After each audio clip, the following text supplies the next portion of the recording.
who win WTA titles as a teenager like you did, they burn out, they really struggle post-tennis. Why do you think it is you've been able to buck that trend? You've been one of the rare few that's really had this longevity and seemingly a well-balanced existence. So for me, I never played like an ultimate full schedule. I've always played, I played a full schedule, but I don't think I've ever played 30 tournaments in a year, which is typical, or even 28. I think I was closer to 24, maybe 25.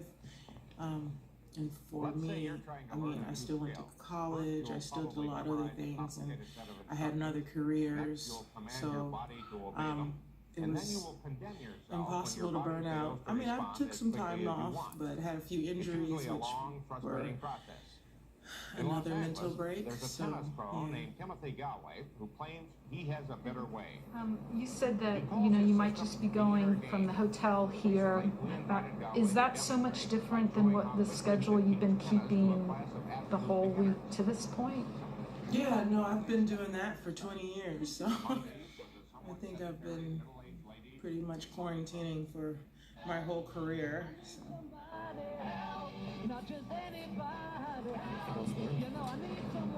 Could you feel the crowd seems to be one-on-one? I know, I'm sorry. It's fine. Well, we don't want to take advantage of the access. The crowd seemed to just be really responding to your on-court comments, talking about Olympia and everything. Do you feel more affection from the crowd, or more of a different kind of energy than maybe 10 years ago or even 5 years ago? Maybe 10 years ago, I don't know. I feel like I've always had a great reaction from the Australian crowd, to be honest. Probably not so much 5 years ago, because I feel like they've been pro Serena for a minute. But yeah, it's been really nice to kind of feel that. But I don't know, like I said, I've always felt like Australia's been a place that I've always loved to play, and I've always had some really amazing support here. Okay, we'll move online. First question, Howard, when you're ready. I always fall to the right. How come I'm falling to the right? Serena, do you have a sense of how much it means to some of these opponents just to get the chance to share a court with you, to be able to say they played Serena Williams, even if it might mean a loss for them, and how does that make you feel?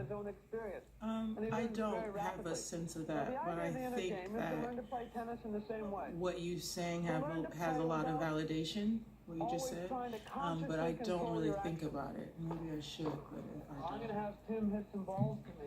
Can you think back to maybe earlier in your career, and whether there was a player you faced where you were just sort of excited to be getting a chance to play this player? Wow, I can't believe I'm playing whoever it might have been, someone I've watched and admired before getting on tour yourself, maybe? And were you ever more excited about that aspect of the match than actually concerned about winning it? Yeah, definitely. There's been several players like that, from Steffi Graf to Monica Seles, and just so many different players that I was excited to be able to play. Yeah, it was really cool moment. Okay, Willie from ESPN, next question, please. Then after you feel like hitting it, go ahead and hit it. Serena, Sunday is Valentine's Day, which is not the norm for a Sunday at the Australian Open because the tournament has been delayed. We know what love means on the scoreboard, but what other ways does the word love have a connection to tennis for you and for others? I love 6 love, as long as I have 6, and as long as I have 40, I love 40 love. And as long as I don't have love, then I'm doing good in tennis, on the court. So. Are there any other ways besides on the scoreboard that love is a factor in your participation in the sport and your thoughts about it? Yeah, I think if I didn't love, I wouldn't be sitting here. I wouldn't be in Australia if I didn't love what I do. I think that love is one of the single greatest things in the world that you can have, and propels you to be your best in your job, whether it's playing tennis or whether it's doing something else. But I think that it can make you be better at whatever you do. Okay, Ben from the New York Times. Next question, please.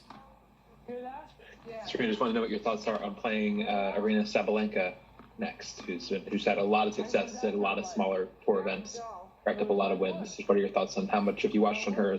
How much of that have you watched? I know you watched a decent amount of tennis. And what do you expect from that matchup? Well, she hits very hard, and she has a big power game. She's a big girl, strong like myself. So I think it'll be a really good. Match with no crowd. Okay, Mike from Tennis Canada. Next question, please.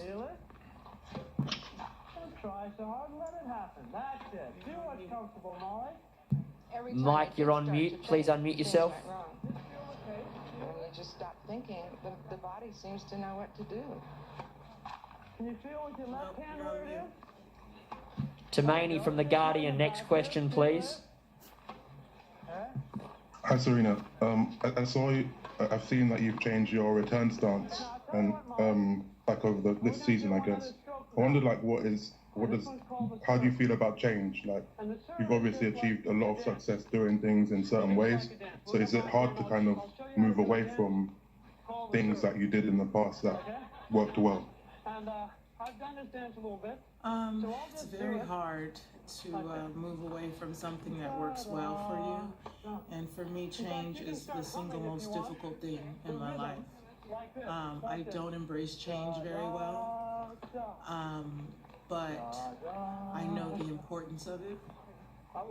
So I hate my new return, but it works. And I think it's for the best, and I love it, but I'm still, getting used to it, and sometimes I want to go back to the old way, but I feel like this is I'm more consistent with my return, and I have better results.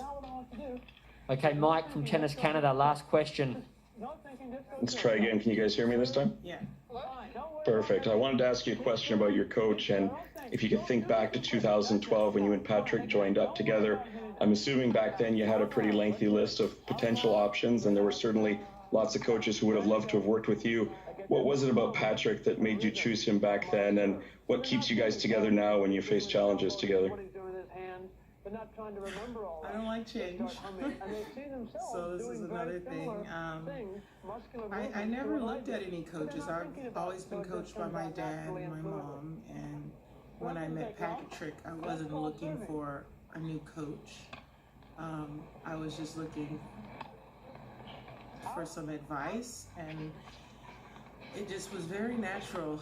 So I loved what he said, and he had a very similar coaching style to my dad, and he didn't try to change my game. He just enhanced things that I already knew and that I just wasn't doing. And sometimes you have to hear from a different individual things that you may have heard a million times, and sometimes it just clicks differently. So I just felt like I needed that, and when he first started, it was him and my dad that were still together, working, together.